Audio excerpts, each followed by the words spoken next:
The Council fleet arrived 4 days after the humans reached the Velcros homeworld. 30 warships dropped out of hyperspace in perfect formation, their weapons powered and ready. It was an overwhelming show of force, designed to crush any resistance instantly. On the surface, Jinho stood with Krath and Captain Borum, watching the fleet approach on tactical displays. The human escort fleet, which had grown to 43 ships, was already moving into defensive positions. "We're outgunned," Taewon reported grimly. "Those are military vessels. We're mostly civilian ships with light weapons at best." "Then we make them work for it," Borum said. "We've been preparing." The Velcro survivors showed us the underground shelter network. The whole city is connected by tunnels. If the Council wants this world, they'll have to come down and take it. Krath had been quiet, watching the Council fleet with his yellow eyes. Now he spoke. "They will bombard from orbit first. They will try to kill everyone before risking their soldiers. That is the Council way." "Not this time," Hyun said from his console. "I've got 40 different news ships watching from beyond the combat zone. 3 major galactic networks are broadcasting this live. If the Council starts bombing civilians, the whole galaxy will see it." A transmission came through from the Council fleet. The face on the screen was a reptilian species that Jinho didn't recognize. "This is Fleet Commander Silex. The Velcro's homeworld is Council territory. Your presence here is illegal. You have 1 hour to evacuate all personnel and surrender the Velcro specimens, or we will use force." "Specimens," Krath growled. "Always specimens." "Never people." Jinho opened a channel. "Commander Silex, this is Captain Jinho of the human vessel Taeguk. The Velcros are not specimens. They're people. They're survivors of genocide committed by your Council, and we're not leaving them." "Then you choose to die with them," Silex replied coldly. "Foolish human." The transmission ended. Jinho looked at his crew, at Borum and her people, at the Velcro survivors who had gathered in the command center. "Anyone who wants to leave can take a shuttle and go. I won't force anyone to stay and fight." Nobody moved. Mirai spoke for them all. "We're staying, Captain. All the way to the end." The battle began 20 minutes later. The Council fleet started with targeted strikes, trying to destroy the human ships without causing too much surface damage. They still wanted the planet's resources after all. But the human ships had been preparing. They'd scattered mines through the orbital space. They'd set up sensor decoys and false targets. When the Council ships attacked, they found themselves fighting shadows while the real human vessels hit them from unexpected angles. "It's working," Hyun shouted. "We just disabled one of their escorts." But everyone knew it couldn't last. The Council had too many ships, too much firepower. Slowly but surely the human vessels were being worn down. One by one they were damaged or destroyed. "Council landing craft launching," Taewon reported. "Looks like they're sending ground forces. Maybe 200 soldiers." "Good," Krath said, standing up. His body was almost fully healed now, and he looked like what he truly was. A warrior bred for combat. "Let them come to us. In the tunnels, their numbers mean nothing. The Velcros know how to fight in the dark." The Velcro survivors, led by Krath and Shara, disappeared into the underground network. They took with them every weapon the humans could spare. Jinho wanted to go with them, but Krath refused. "This is not your fight, Jinho," Krath said. "You have done enough." "More than enough. The Velcros will defend our home. You protect your ships and your people." "We're in this together," Jinho argued. Krath's expression softened. "Yes, together. But each of us fights where we are strongest. You are strongest here, coordinating the defense. I am strongest down there in the dark, making the Council bleed for every meter they take." The Council soldiers landed and immediately pushed toward the ruins where the humans had set up their base. But as soon as they entered the underground tunnels, everything changed. The Velcros attacked from the darkness like ghosts. They knew every passage, every hidden route, every ambush point. The Council soldiers had superior weapons and armor, but in the tight confines of the tunnels, none of that mattered. The Velcros tore through them with claws and teeth and raw fury. Krath was everywhere, a whirlwind of destruction. He'd spent 3 years in a cage, starving and broken. Now he was free, fighting for his home, and he was magnificent. The Council soldiers learned to fear the sound of his roar echoing through the tunnels. Above ground, the space battle was reaching its critical point. Half the human escort fleet was gone, destroyed, or too damaged to fight. The Council fleet was moving in for the final assault. Then something unexpected happened. 3 Council ships broke formation. Their weapons powered down, and they began broadcasting on open channels. This is Captain Vela of the science vessel Discovery. My species did not join the Council to commit genocide. We're withdrawing from this battle. 2 more Council ships followed, then 5 more, then 10. Not enough to change the battle's outcome, but enough to throw the Council formation into chaos. Commander Silex was screaming orders, threatening the defecting ships with court-martial and execution. But the defections kept spreading. Some species had been waiting for an excuse to stand against the Council's brutality. The humans had given them that excuse. "Captain, we're receiving a transmission," Hyun said. "It's from Earth. Military priority code." The face that appeared on screen was a severe-looking woman in military uniform. "This is Admiral Kwan of Earth Defense Force. We're jumping in with a full battle group." "Hang on, Jinho. Help is coming." True to her word, 20 Earth military vessels dropped out of hyperspace. They were real warships, armed and armored for serious combat. The Council fleet suddenly found itself facing a legitimate military force. "All Council ships, this is Admiral Kwan. Earth is invoking its mutual defense treaties with 4 other independent species. You are now engaged in combat with a recognized military alliance. Stand down immediately or face the consequences." Commander Silex had a choice to make. He could continue the fight, risk significant losses, and deal with the political fallout of a major battle. Or he could withdraw and save face by claiming a tactical retreat. He chose to retreat. The Council fleet jumped away, leaving their ground forces trapped in the tunnels below. The battle in the tunnels continued for another hour before the Council soldiers finally surrendered. They'd lost over half their forces in the underground fighting. The survivors emerged with their hands up, terrified and defeated. Krath wanted to kill them all. Jinho could see it in his eyes, the desire for revenge burning bright. But Shara put her hand on his shoulder and spoke quietly. "They deserve death," she said. "But we are not the Council. We do not murder prisoners. The humans taught us that." Krath looked at Jinho, who nodded. "She's right. We're better than them. We have to be." Slowly, reluctantly, Krath lowered his claws. The Council soldiers were taken prisoner and locked in their own landing craft under guard. The news networks broadcast everything. The galaxy watched the Velcros show mercy to their enemies. They watched humans risk everything to protect a species they barely knew. And they watched the Council retreat in defeat. Over the next few days, the political situation shifted dramatically. 3 Council-member species formally withdrew from the Council, citing moral objections to the genocide of the Velcros. 5 more species called for investigations and reforms. The Council's authority, once unquestioned, was suddenly uncertain. Earth negotiated a treaty with the Velcros survivors. The humans would help rebuild, provide supplies and technology, and defend the planet against future Council aggression. In return, the Velcros would share their advanced biotechnology and stand as allies. "It's not much," Jinho said to Krath as they stood in the ruins, watching human construction crews beginning to clear debris. 300 Velcros against billions in the Council. "We didn't save your species. We just gave you a chance." "That is all anyone can ask," Krath replied. "A chance. My people were dead. Now we are alive. Our world was empty. Now we are home. Because one human could not walk away from a dying prisoner." "I'm glad I found you," Jinho said. "And I am glad you fed me," Krath said. There was a rumbling sound that Jinho realized was laughter. Humans are strange, small and soft and weak, but dangerous in ways the Council never understood. You do not conquer with strength. You conquer with compassion. "We don't want to conquer anyone," Jinho said. "I know," Krath replied. "That is what makes you dangerous." Admiral Kwan arrived on the surface the next day to meet with Jinho. She was a stern woman, but there was approval in her eyes. "You started something, Captain," she said. "The whole galaxy is talking about what happened here. About humans and Velcro standing together against the Council. About mercy and justice. Some people are calling it the beginning of a new alliance. Others are calling it the start of a war." "I just wanted to save him," Jinho said, looking at Krath, who stood nearby. "I know," Kwan said, "but sometimes one act of mercy can change everything. The Council is vulnerable now. Other species are questioning their authority. And humans, we're not alone anymore. We have allies now. Real allies who stood with us by choice, not because of threats or trade agreements." She handed Jinho a formal document. The broadcast spread through the galaxy faster than anyone expected. Within hours, every human station, ship, and colony had seen the recording.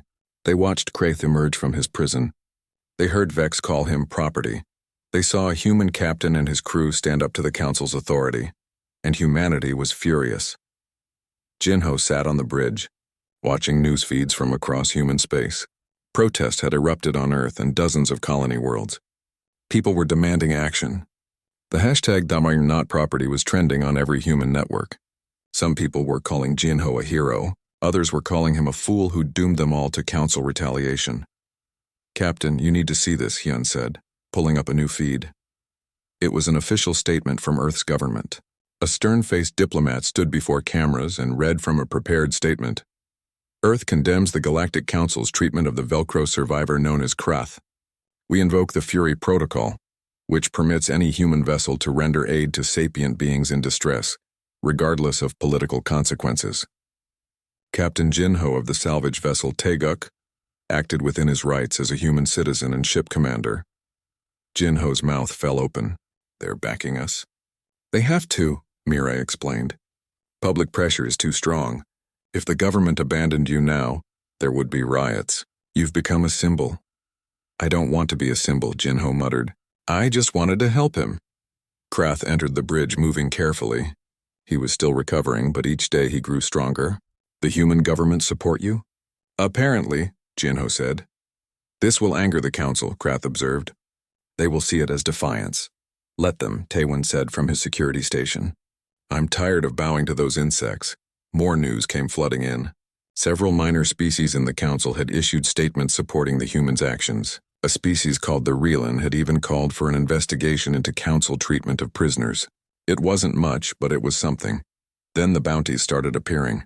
The Council couldn't officially act against the Taeguk without making the situation worse, but they had other ways. Corporate security firms, mercenary groups, and bounty hunters across the galaxy received anonymous contracts. Massive payments offered for the capture of Krath and the crew of the Taeguk. "We're worth a lot of money," Hyun said, reading through the bounty postings. 3 million credits for Krath. 500,000 for you, Captain. Smaller amounts for the rest of us. "They want Krath alive?" Suman asked. "The bounty specifies alive and undamaged," Hyun confirmed. "They want him back as a prisoner." Krath's expression darkened. "They will never cage me again." "Nobody's caging anyone," Jinho said firmly. "But we need somewhere to hide. Somewhere the Council won't look." "There is nowhere the Council doesn't reach," Krath said quietly. Then he paused, his yellow eyes distant. "Unless," he looked at Jinho. "My homeworld, the Velcro's world. The Council declared it a forbidden zone, dead and contaminated. Nobody goes there. Would it be safe?" Mirai asked. "Safe?" Krath laughed, a harsh sound. "It is a graveyard. But yes, nobody will look for us there." "Then that's where we go," Jinho decided. They set course for the Velcro's homeworld immediately. The journey would take 8 days through various jump points and hyperspace lanes. Days where they would be vulnerable, where bounty hunters and Council forces could intercept them. But something unexpected happened. As they traveled, other human ships started appearing. Small vessels, mostly. Traders, colonial defense boats, even a few private yachts.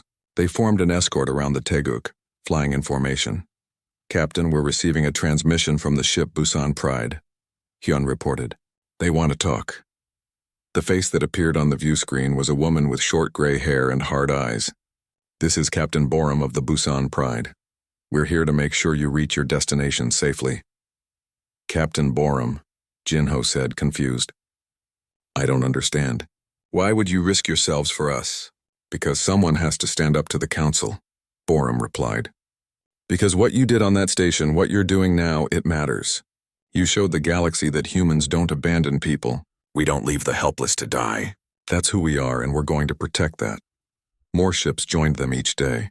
By the 4th day of the journey, they had 37 vessels flying escort. Some were armed. Most were not.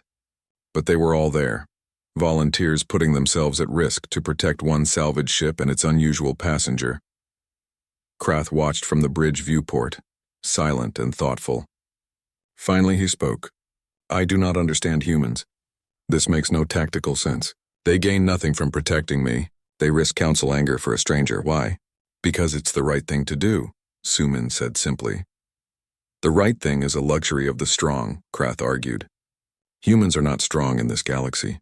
You are prey species among predators. Yet you act as if you have power you do not possess.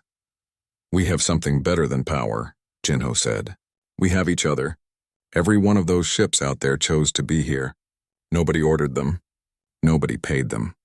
They came because they believe in something bigger than themselves. Kraith stared at the formation of ships.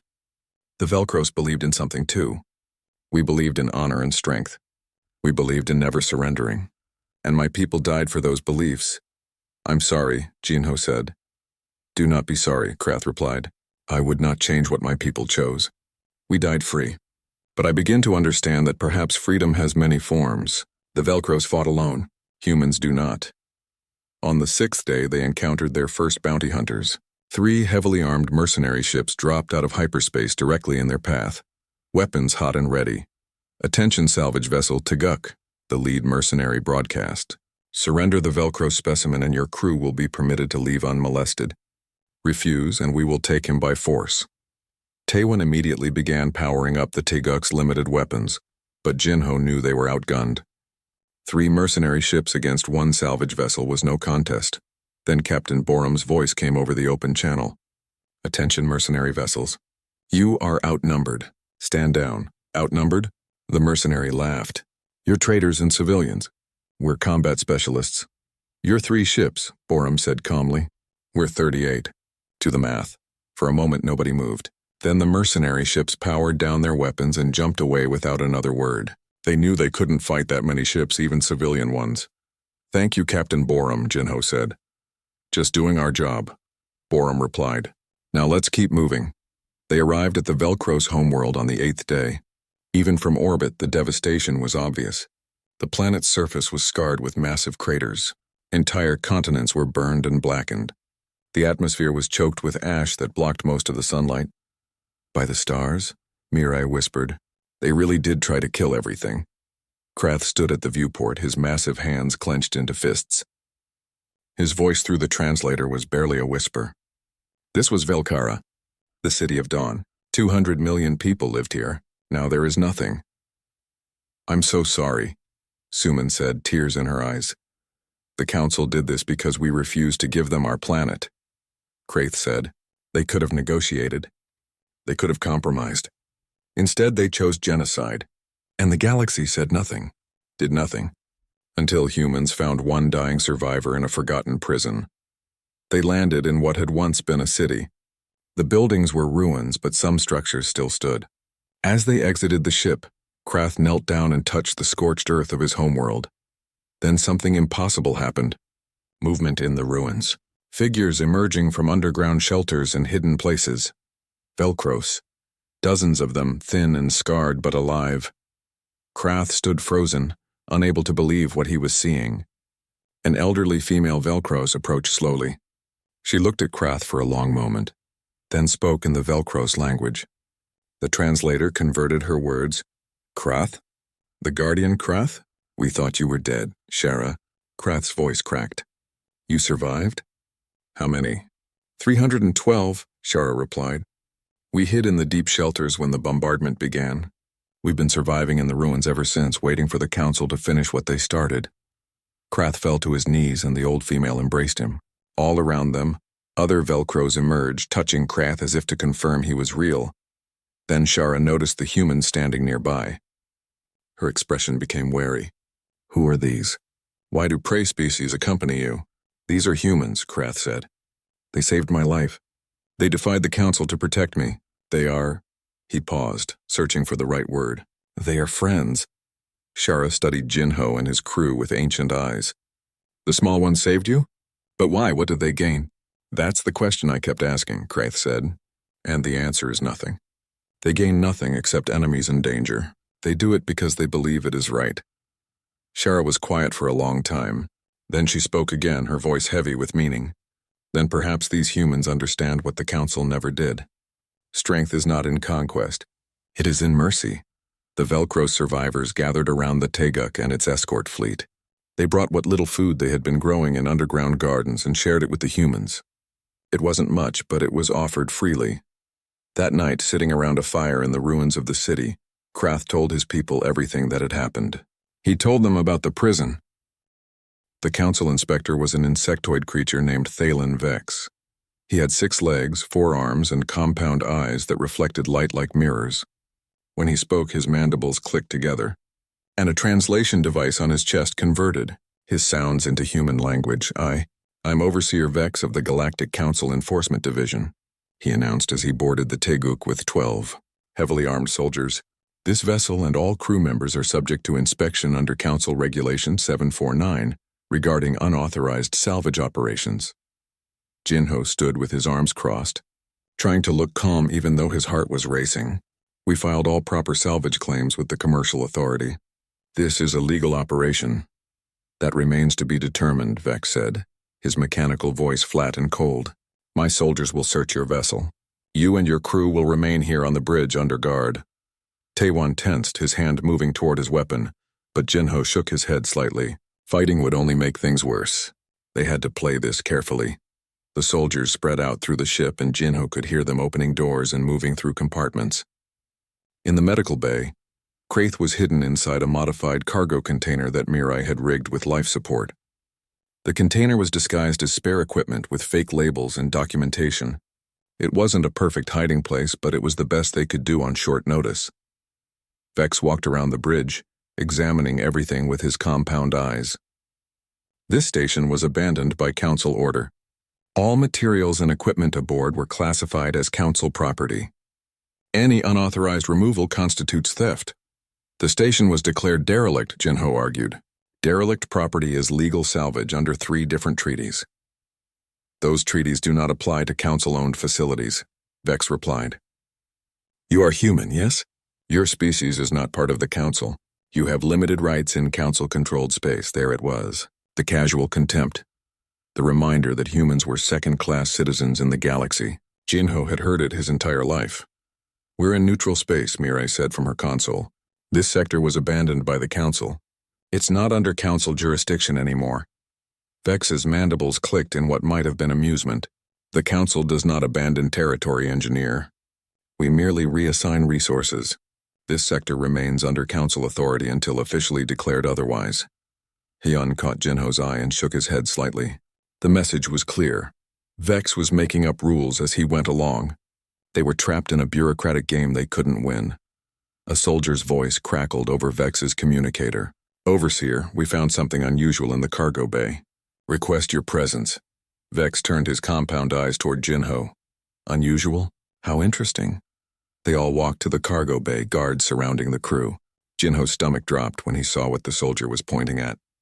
Their food storage was almost empty. Weeks' worth of supplies were gone, and the medical supplies were similarly depleted. Explain this, Vex demanded. A ship this size with a crew of 5 should have adequate supplies for months. Your stores are nearly exhausted. We had a malfunction in our preservation systems, Jinho lied. Lost most of our supplies. We've been rationing. Yet your crew appears well-fed and healthy, Vex observed. Strange, another soldier appeared. Overseer, medical bay shows signs of extensive recent use, and there are biological samples that don't match any crew member. Vex's entire body seemed to focus on Jinho. You are hiding something, human. I strongly suggest you cooperate. Council justice is harsh toward those who obstruct official investigations. Jinho knew they were caught. There was no way to explain the food shortage, the medical equipment use, the strange biological samples. Not without revealing Krath. Search everything, Vex ordered his soldiers. Every container, every compartment. Find what they're hiding. The soldiers moved through the cargo bay with practiced efficiency. They opened crates, scanned containers, checked every possible hiding place. It took them less than 10 minutes to find the modified cargo container where Kraith was hidden. Overseer, we have something, a soldier called out. Vex moved to the container and examined it carefully. This has been modified recently. Life support systems, temperature control. Someone went to considerable effort to conceal this. He looked at Jinho. Open it. No, Jinho said flatly. Vex tilted his head, compound eyes glittering. That was not a request, human. Taewon moved to stand beside Jinho. Then Mirai did the same. Suman and Hyun joined them, forming a line between Vex and the container. You'll have to go through us, Taewon said quietly. The soldiers raised their weapons. For a moment, nobody moved. Then Vex made a clicking sound that might have been a sigh. How tedious. Very well. If you won't open it, we will. He gestured to a soldier with a plasma cutter. Cut it open. The plasma cutter's brilliant blue flame began slicing through the container's wall. Inside, they could hear movement, a low rumbling sound that made the soldiers step back nervously. The container's door suddenly exploded outward. Metal screeched and bent, and Krath emerged like a nightmare made flesh. He was still thin, still recovering, but he was massive and terrifying. His yellow eyes blazed with fury, and his claws that Jinho hadn't even known he had, extended from his fingers.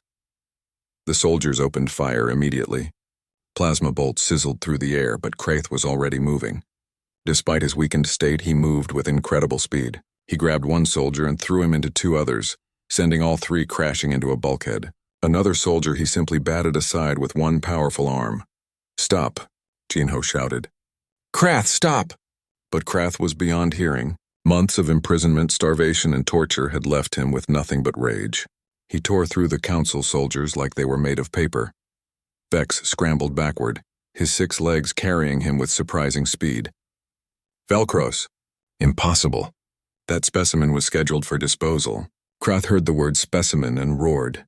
The sound was like thunder in the enclosed space. He started toward Vex, murder in his eyes. Jinho ran forward and put himself between Krath and the overseer. "Krath, no! If you kill him, you'll make all of us murderers." Krath's clawed hand stopped centimeters from Jinho's face. His yellow eyes were wild, unfocused. For a terrible moment, Jinho thought Krath was going to kill him too.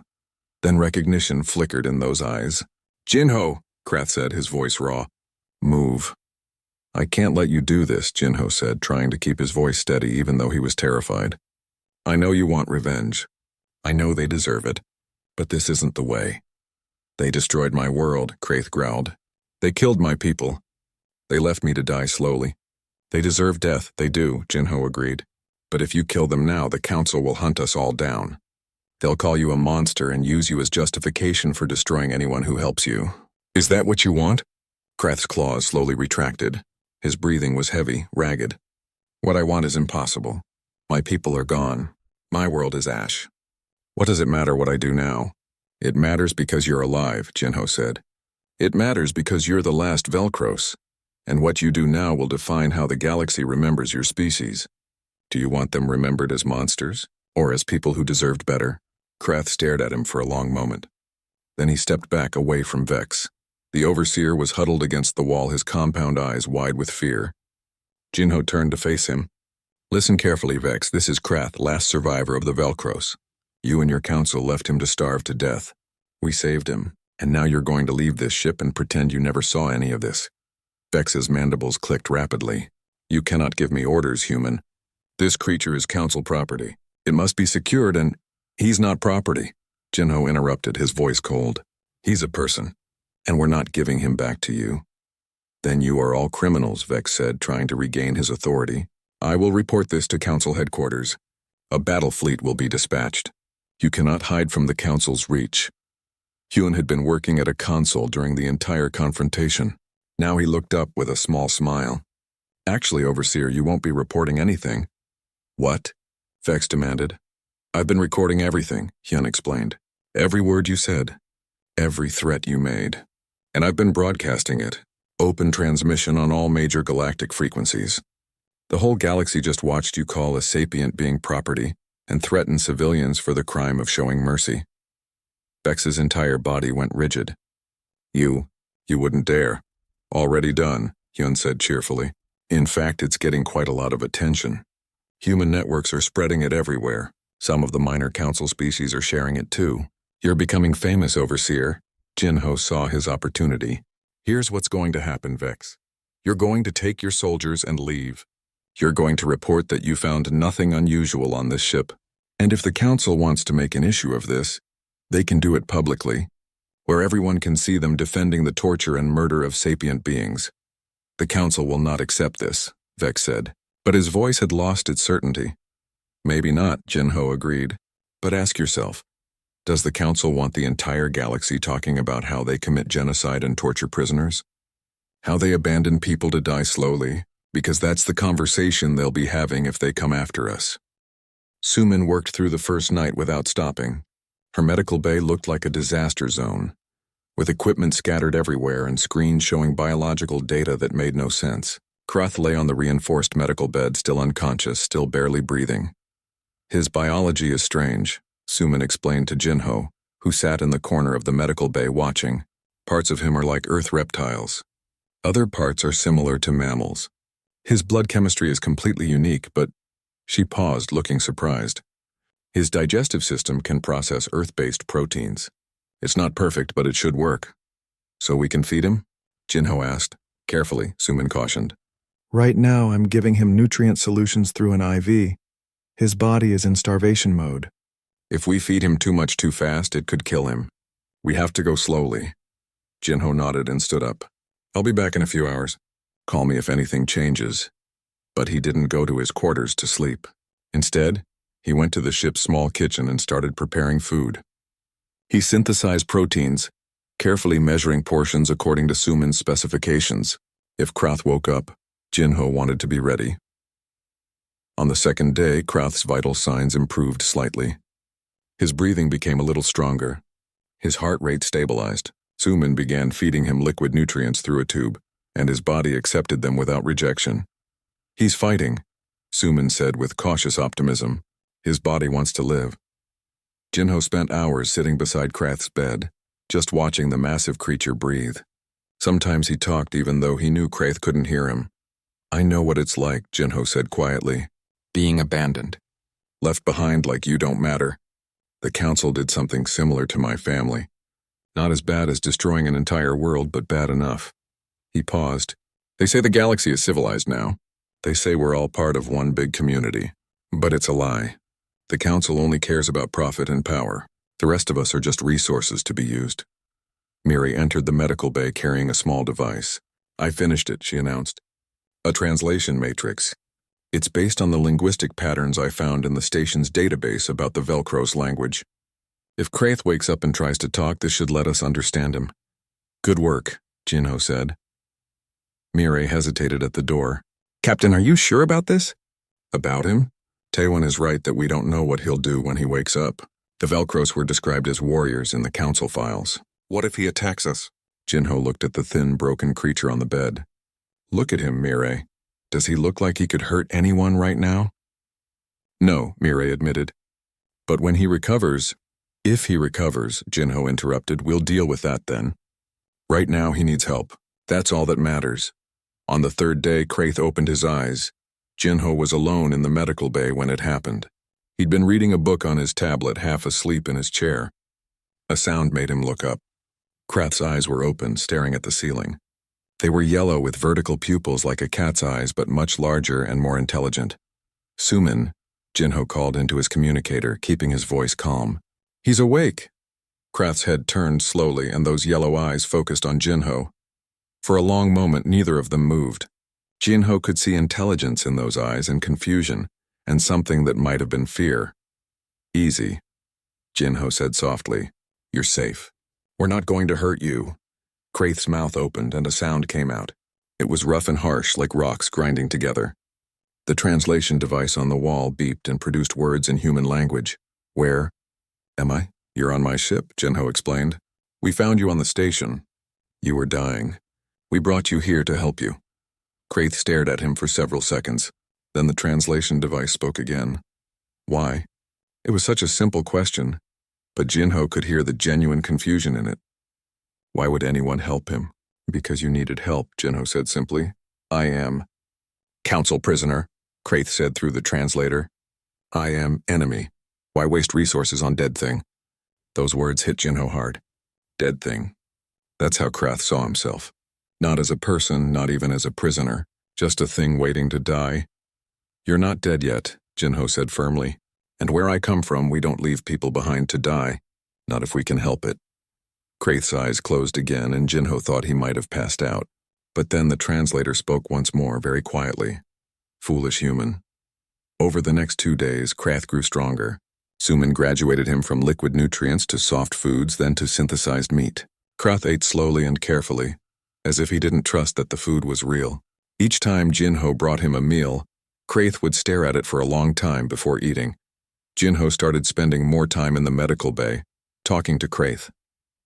At first, Kraith didn't respond much. He would listen, his yellow eyes watching Jinho with an expression that was hard to read. But gradually he started talking back. "Your species is human," Kraith said one day. It wasn't a question. "Yes," Jinho confirmed. "From a planet called Earth." "The council files mentioned humans," Kraith said. "They said humans were weak, easy to control through trade restrictions and economic pressure." Jinho laughed bitterly. "Yeah, that sounds like the council.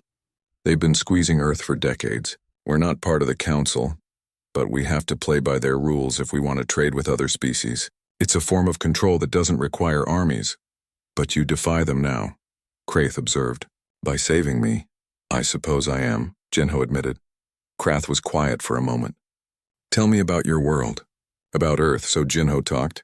He told Kraith about Earth's blue oceans and green forests.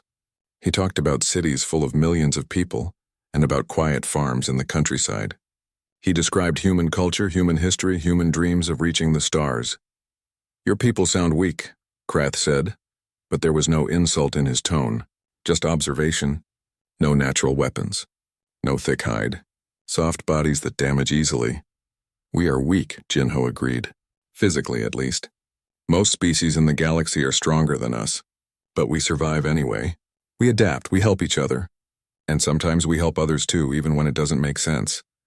"Like helping dying prisoner," Kraith said. "Like helping a dying prisoner," Jinho confirmed.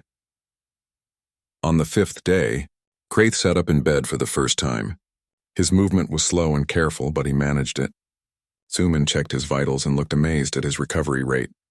"His biology is incredible," she told Jinho privately. "He's healing at a rate that should be impossible. His species must have been engineered or evolved for rapid recovery from injury." "The council files called them warriors," Jinho said. "Maybe that's why." That evening, Kraith asked Jinho to tell him what happened to the Velcro's homeworld. Jinho had been dreading this conversation. He'd read the council reports that Hyun had recovered from the station computer. They were cold, clinical descriptions of genocide.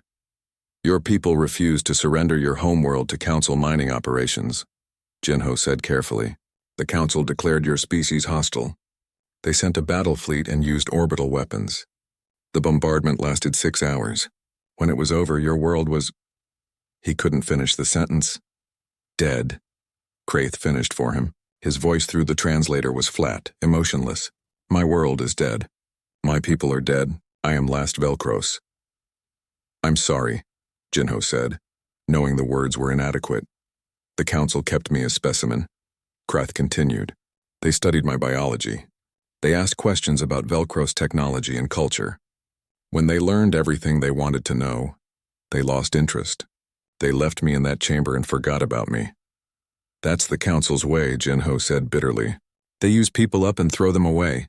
Kraith looked at him with those yellow eyes. "Why do you hate the council, human? What did they do to you?" So Jinho told him. He talked about his parents, his home colony, the way the council had simply abandoned thousands of humans to struggle and die because maintaining trade routes wasn't profitable. He talked about being 15 years old and hungry and scared and angry. "I couldn't do anything then," Jinho said. "I was just a kid. But I promised myself that if I ever had the chance to hurt the council, to cost them something, I would take it, even if it was something small." "And saving me hurts the council?" Kraith asked. "Maybe," Jinho said. "Or maybe it doesn't matter. Maybe I just couldn't walk away from you dying in that chamber, council or no council." Kraith was silent for a long time. Then he said something that surprised Jinho.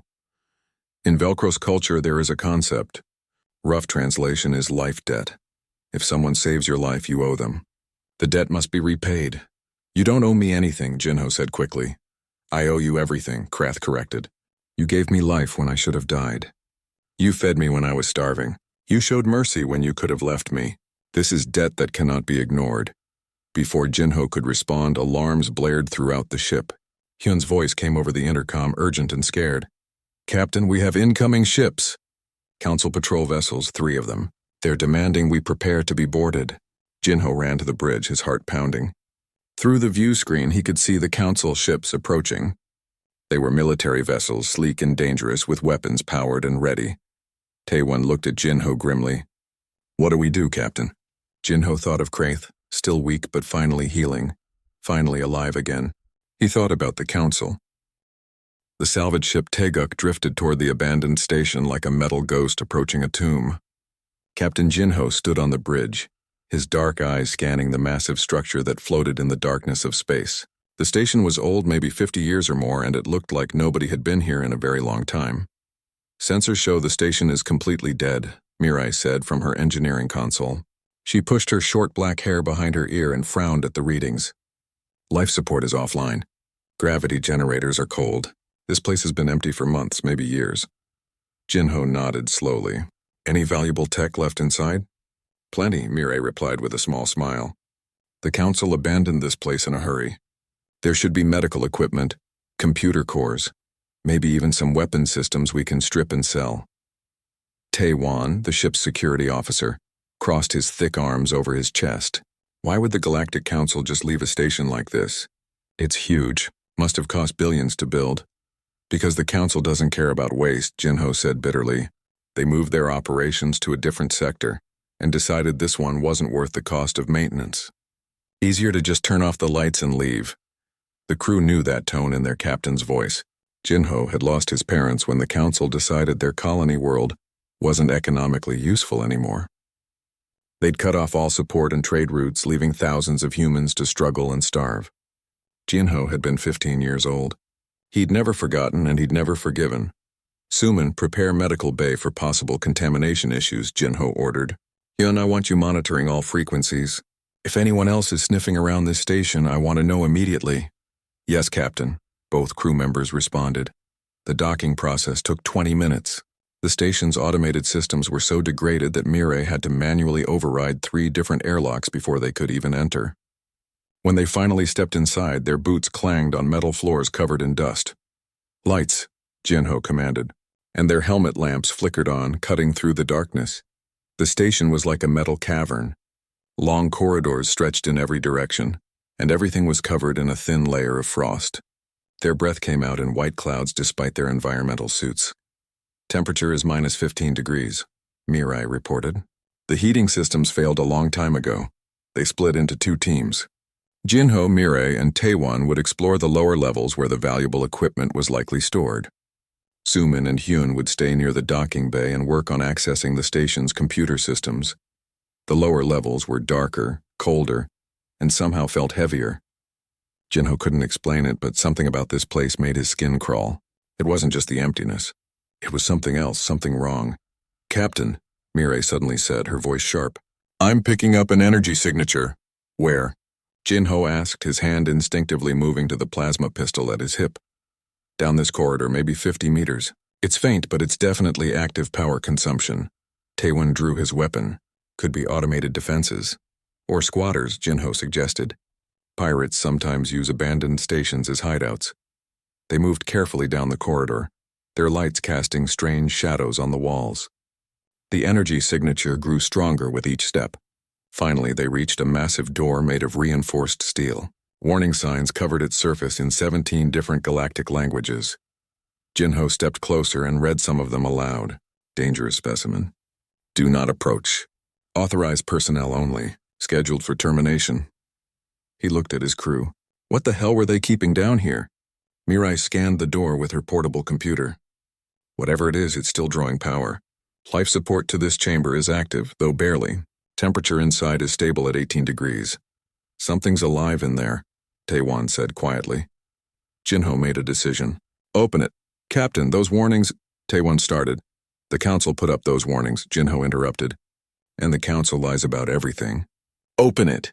Mirai worked on the door's electronic lock for 5 minutes before she got it open. The door hissed and slowly slid aside, revealing a chamber beyond. The smell hit them first, even through their suit filters. It was the smell of waste and sickness and death. Their light swept across the chamber and all 3 humans froze. A creature lay chained to the floor in the center of the room. It was massive, at least 4 meters tall, even lying down. Its body looked like someone had mixed a reptile and a mammal together. Scales covered parts of its body, while other parts had thick fur. Its face was long and angular, with a mouth full of teeth designed for tearing meat. But what made Jinho's heart clench was how thin it was. The creature was nothing but skin stretched over bones. Its ribs showed clearly through its sides. Its eyes were closed, and for a moment Jinho thought it was already dead. Then the creature's chest moved. A slow, shallow breath. "It's alive," Suman's voice came through the radio. She'd been monitoring their video feed. "Barely, but it's alive." Taewon kept his weapon pointed at the creature. "What is it?" "Unknown species," Mirai said, her voice shaking slightly. "Not in any database I have access to." Jinho walked closer, ignoring Taewon's warning. Around the creature were automated feeding dispensers, all of them empty and covered in dust. Medical monitoring equipment blinked weakly on the walls, showing vital signs that were far too low. "They left it here to starve," Jinho said softly. "The council left this thing here to die slowly." "Captain, we should go," Taewon urged. "This isn't our problem." Jinho turned to face his security officer. "Look at it, Taewon. Really look at it.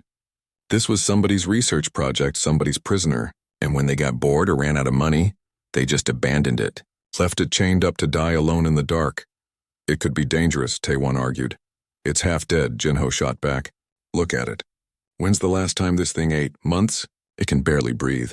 Mirai checked her scanner readings. "Captain, the feeding system stopped functioning approximately 4 months ago. Nothing has entered this chamber since then. 4 months. This creature had been starving for 4 months. Jinho made his decision. "We're taking it with us." "What?" Taewon and Mirai said at the same time. "You heard me. We're taking it back to the ship. Suman can try to stabilize it." "Captain, this is insane," Taewon protested. "We don't know what this thing is, what it can do, or why the council imprisoned it." "I know exactly why the council imprisoned it," Jinho said, his voice hard. "Because that's what they do. They take things, they use things, and when they're done, they throw things away. Well, I'm not leaving this creature here to finish dying just because it's convenient."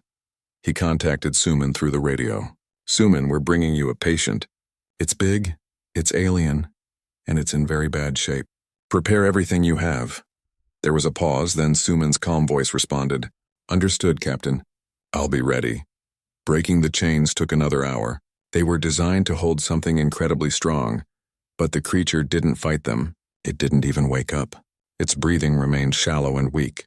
Moving it was even harder. Even starved, the creature weighed at least 300 kilograms. They had to use anti-gravity sleds and work together to maneuver it through the corridors and back to the ship. When they finally got the creature into the medical bay, Suman was waiting with every piece of equipment she had ready. She took one look at the creature and her professional mask slipped for just a moment, showing shock and pity. "Get me blood samples immediately," she ordered. "I need to know what this thing's biology is like before I can help it." As the crew worked to save the dying creature, Hyun came running into the medical bay, his face pale. "Captain, we have a problem," he said breathlessly. "I've been going through the station's computer logs. This creature, it has a name, Krath. It's the last survivor of a species called the Velcros." "Last survivor," Jinho repeated. Hyun nodded grimly. "The council destroyed their homeworld 3 years ago. Orbital bombardment. They killed billions. This one was kept as a research specimen." He paused, his voice dropping. "And Captain, there's more. The station's automated system sent out a distress beacon before I could stop it. A council patrol ship received it. They're coming to investigate." Jinho looked down at the creature, at Krath, the last of his entire species left to die alone and forgotten. "How long do we have?" Jinho asked quietly. 3 days, maybe 4, Hyun replied. Jinho nodded slowly.